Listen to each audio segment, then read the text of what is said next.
Sat directly behind Eric Rudolph in the courtroom today. His sentencing hearing was emotionally wrenching. Survivors of his clinic bombing finally got the opportunity to lash out at Rudolph. Been waiting 7.5 years for it, and the main purpose was to see him and let him know he failed. Staring him dead in the eye, Emily Lyons blasted Eric Rudolph, calling him a failure and a coward who had spent his life in prison rather than risk death.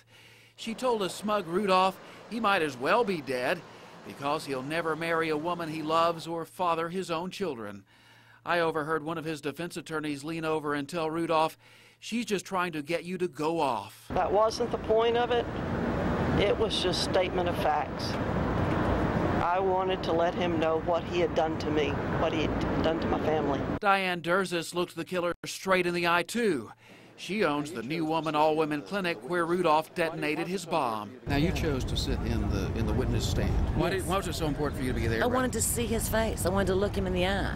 And I appreciated the fact that he did look me in the eye. What did you see in his eyes? Nothing. Because I don't think there's anything there. In court, Felicia Sanderson spoke for a victim who couldn't speak for himself. My husband is buried in his uniform. Rudolph used dynamite and 5 pounds of nails to shred a Birmingham police officer. Sandy Sanderson's widow understands why prosecutors agreed to the plea deal. When you've got 250 pounds of dynamite that, just as the judge said, could have caused the loss of so many other lives, they had no choice but to make the plea agreement.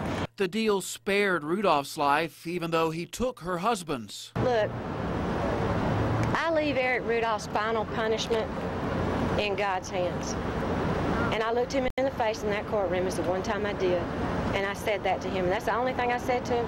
It's the only thing I ever care to say to him. When it was Rudolph's turn to speak, he ranted like a madman, claiming he was fighting for life by attacking an abortion mill. He is one of our own homegrown terrorists, just as those who are foreign, who use religion to cover their misdeeds. He's a monster, he's a murderer, he won't be able to murder again. He'll be in federal prison for the rest of his life. Eric Rudolph is not the first of his kind, and it's almost certain he won't be the last. Are you worried that Rudolph might fuel extremists, these domestic terrorists? Oh, absolutely, absolutely. But in actuality, Rudolph was fueled by other people. Reporting in Birmingham, Greg Privet, WB21 News.